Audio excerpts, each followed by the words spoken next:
That story is about how can you regain your composure and your sanity and your sense of yourself by performing rituals like drinking pure water or getting close to nature and performing those rituals. And that's really what it's about in Hemingway. Welcome to Season 2 of the Stories Cafe podcast, the espresso version of Stories Cafe, a brief, enriching pause for reflection on literature, cinema, archetypes, philosophy, and the art of living deliberately. I'm Annette Wernblatt, course creator, internationally published author, and wanderer at heart. So cozy up and let's once again step into the world of stories and the deep ways in which they can shape the lives we live.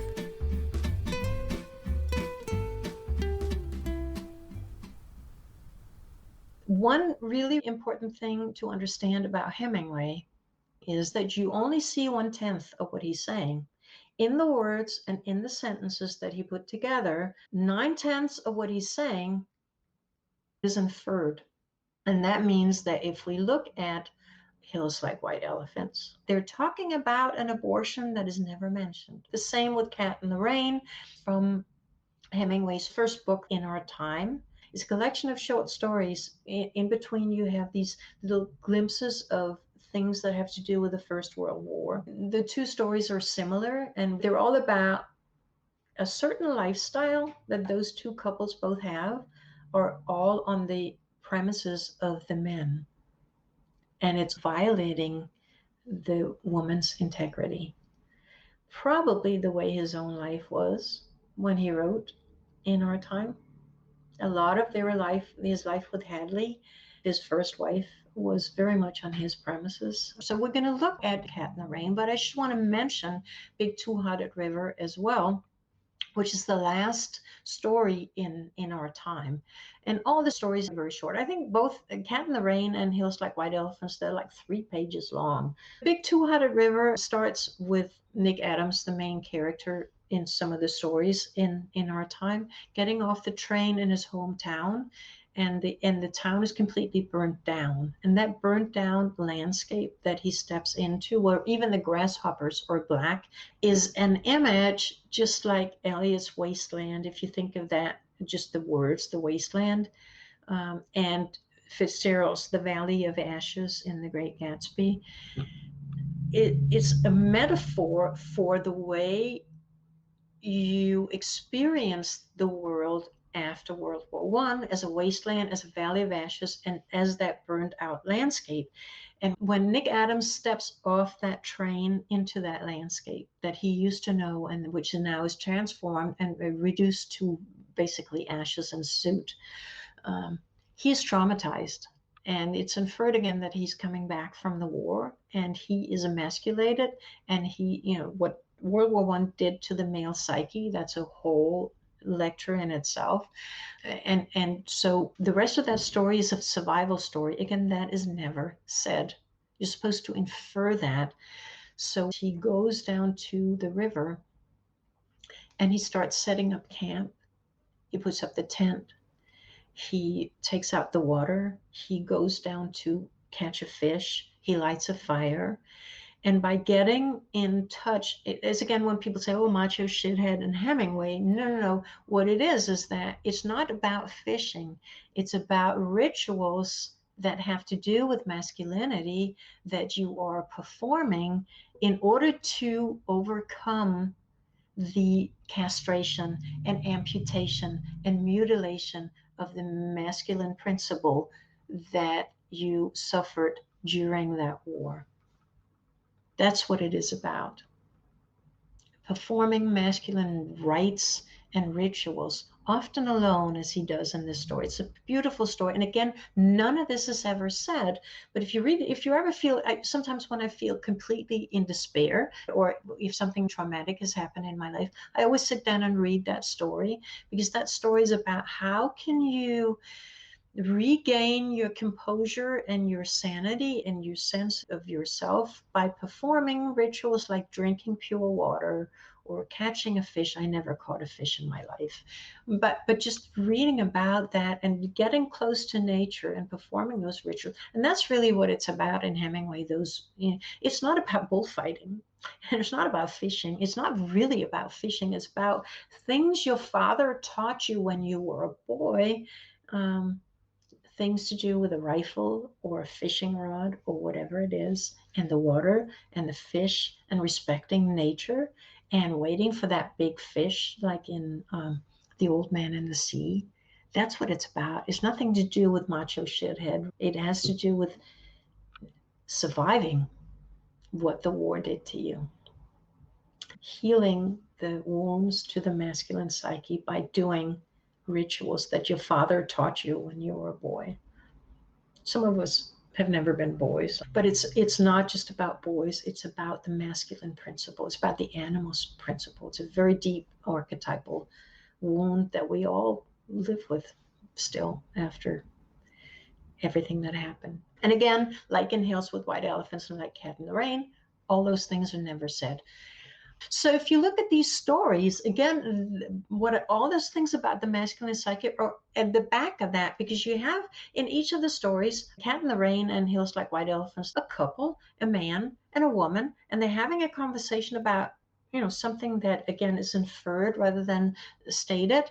And their lifestyle in both stories is obviously one of wandering and never stopping. The girl in Hills Like White Elephants says, our whole life is looking at things and tasting new drinks. And obviously that has to do with that man being incapable of settling down in both stories. And it's about a deep yearning in the woman to settle down and to have that child and to have that home that she can't have because of that wound that man carries around. The man, Hemingway's first novel, The Sun Also Rises, the main character was actually castrated in the war. And that's, again, a metaphor. I mean, he was literally castrated, but it's about something, a mutilation that goes beyond that. And all these things are part of Hemingway's stories. And if you then read Cat in the Rain, one of my favorite things about that is the whole opening. The first sentence is, there were only 2 Americans stopping at the hotel. And even just that sentence, there were only 2 Americans stopping at the hotel.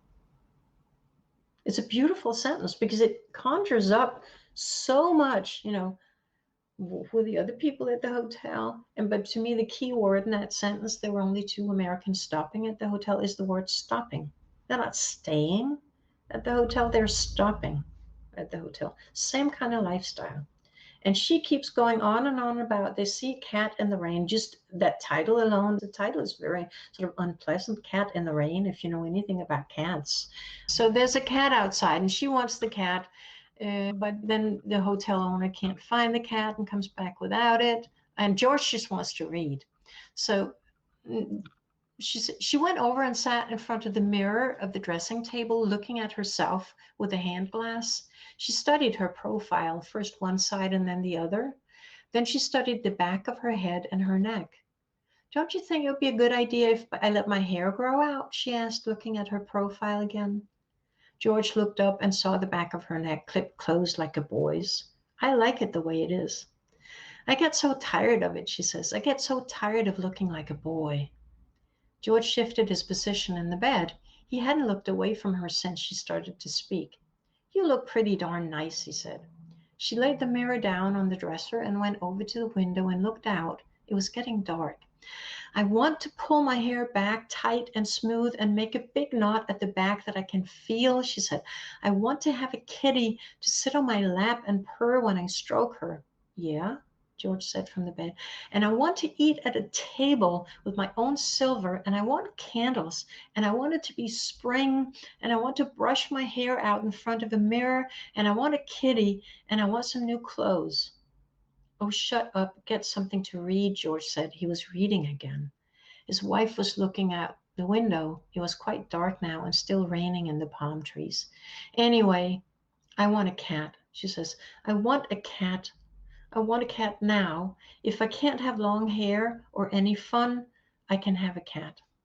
George was not listening. He was reading his book. His wife looked out of the window where the light had come on in the square. And again, like the girl in the other story, it's very clear. What is it that she wants? She wants a home and her own silver. She wants to be a woman. This was at the time when women bobbed their hair, so her hair is short. She wants to be a woman.